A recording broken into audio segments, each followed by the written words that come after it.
Hello gamers and welcome back to the channel. At long last we reached the end, the conclusion of our journey, as today we are going to take a look at and review Dragon Ball Z Budokai 3. So I had a blast so far going back and playing through all three games, starting with the original Budokai game that I feel is criminally underrated and has a huge part in the success that Dragon Ball Z games have in North America today.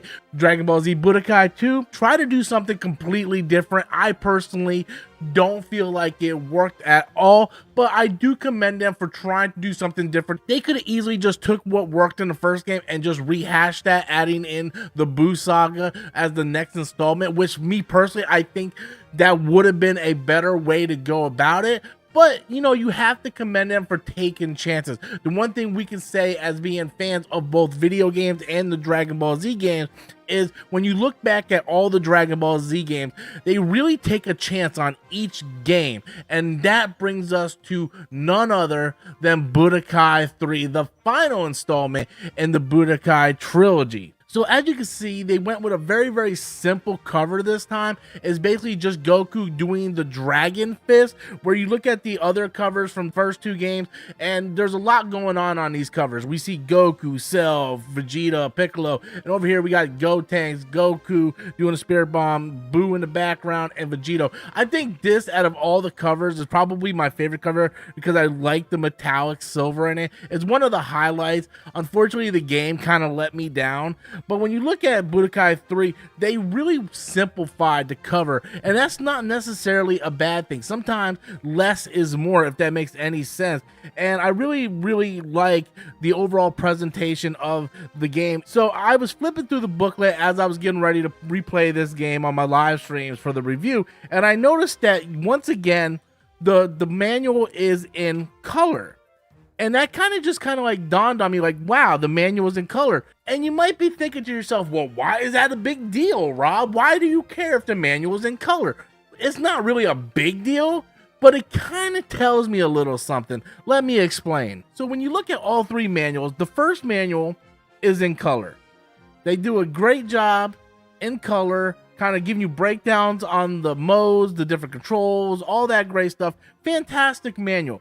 Then we get to the second game. Like I said, is my least favorite out of the trilogy. And let's be honest, guys, there's a reason why they kept it out of the HD collection. But look at the manual for the second game. It's all done in black and white. So hold on a second. Budokai 3, it's in color. Budokai 1, it's in color. Budokai 2? It's not in color, guys. And I know what you're thinking. Why is that a big deal? Well, to me personally, when I'm looking at these manuals and I see two that's in color, one not in color, to me that tells me that they did not care about this game. This game was nothing but a fast cash grab. It looks like they spent a lot of effort and resources putting this game together. They actually took their time. The story mode was awesome. They did a great job establishing the first real big Dragon Ball Z game in North America. And then it felt like the second game was like, oh, hey, we got to hurry up and just release this game. We got to have a sequel to Budokai. And they really kind of just half-assed that game. And they kind of just slapped this board game on here. And it's like, here you go. This is the new mode. Have fun with it. And there's a reason why that's the least favorite within this series, because a lot of people look at it and they kind of tell it was just a cash grab. You can tell by the manuals.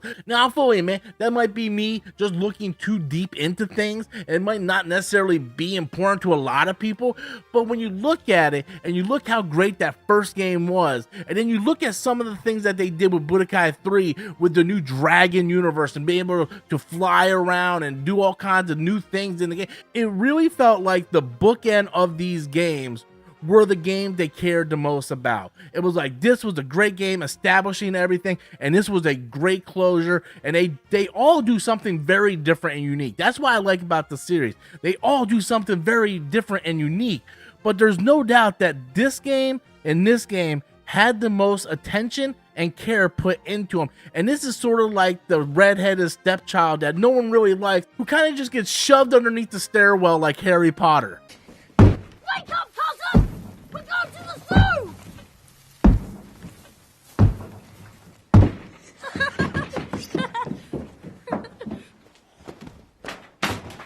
So this past week, I've been having a blast going back and replaying Dragon Ball Z Budokai 3. And for the most part, I had fun going back and replaying all these games for these reviews.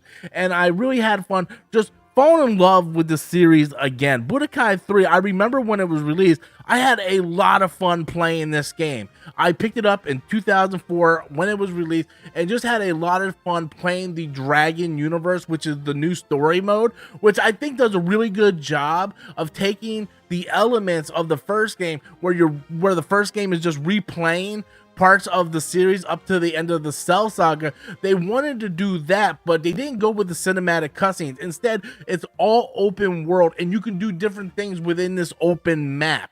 Like, you can fly around, look for capsules, you can find the Dragon Radar, search for Dragon Balls, and you go to different events on the map, and each event, for the most part, will be a different part of the story of the Dragon Ball universe, and I really enjoyed that. If you're Goku, you fight Raditz, Nappa, Vegeta, Frieza, Cell, Boo, all the way up until the end of Dragon Ball Z. And what's really awesome about this is your character gets experience points every time he battles, so you can level up your character however you want. Me personally, I made sure to level up my health and my attack meter. That way I can just beat these guys really quickly.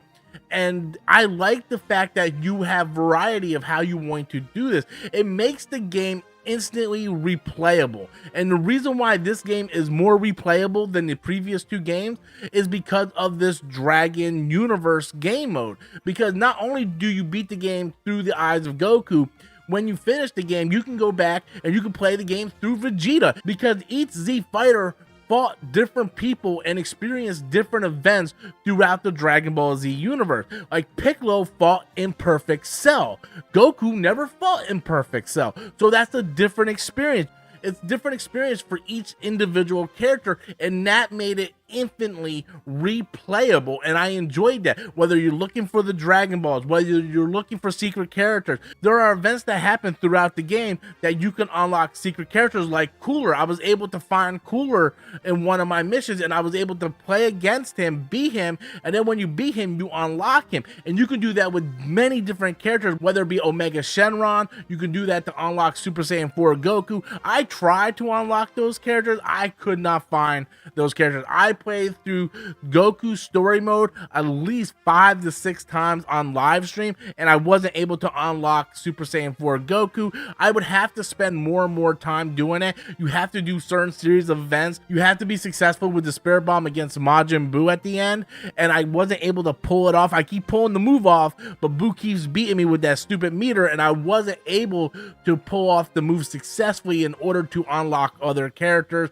after the story mode. But I do know Brawly's in the game, Omega Shenron, but you can unlock like Super Saiyan 4 Goku and all types of different characters that wasn't in the previous games, and I really enjoyed that. A lot of the other modes in the game are just recycle modes that we already got in the other two games. You got your World Tournament mode, your Duel mode, your Capsule Shot mode. Nothing really different in terms of the other modes. Dragon Universe is the big mode that you're going to spend most of your time just playing through, and that's perfectly fine, because like I said, you can always go back with multiple different characters and just continue to play through the game with, and not only do you level up your character as you're playing through the game and you get to experience the Dragon Ball Z storyline through different eyes, but there's things that you can find. There's always things on the map that you can look for, you can pick up, and that makes the game infinitely replayable. Out of all the Dragon Ball Z Budokai games, Dragon Ball Z Budokai 3, I think,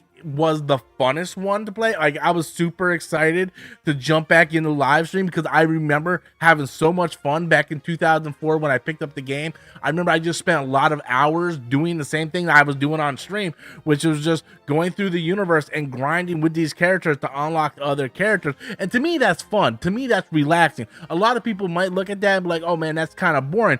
But to me, boring is going around a board game map, and there was really no continuity going on from the Dragon Ball Z series in this board game, so it wasn't really that fun to go back and replay. In fact, I played through it once and I couldn't wait for it to be over, and I did not want to go back and play it again in order to unlock any characters.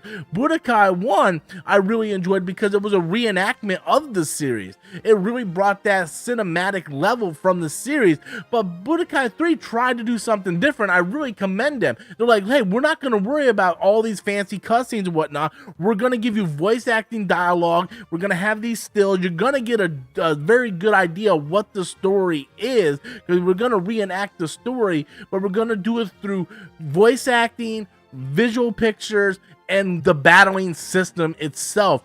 And they kept really true to it. Like from the Saiyan Saga to the end of the Buu Saga, they pretty much hit every single note. You have learned well, Goku. Your Kaioken technique surpasses even my own.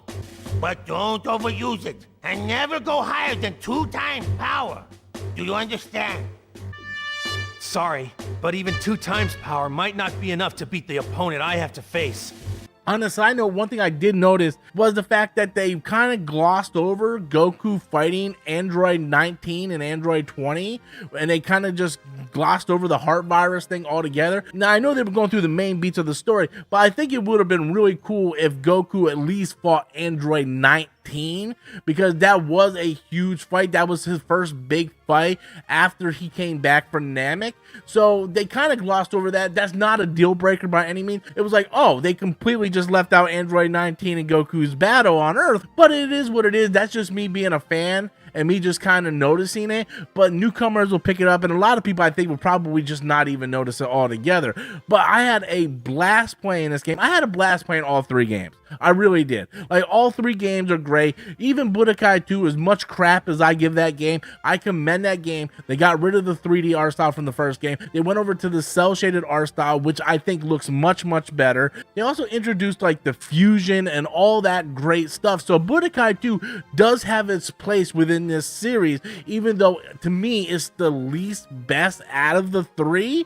But I had a blast just going back, live streaming these games for the past couple weeks and playing through them. Budokai 1 I still stand as is probably one of the most underrated Dragon Ball Z games of all time, just because of the importance of that game and what that game ended up doing for the other Dragon Ball Z games here in North America. Like, that is extremely important. But to me, no doubt, I think Budokai 3 was the best one out of the trilogy, but that's just my thoughts on it. I want to know what you guys think. Which one is your favorite out of the trilogy, from Budokai 1 to Budokai 3? Which one is your favorite? Leave those comments in the comment box below. Smash that like and subscribe button. And until next time, as always, I am Rubber Storms, and thank you for watching.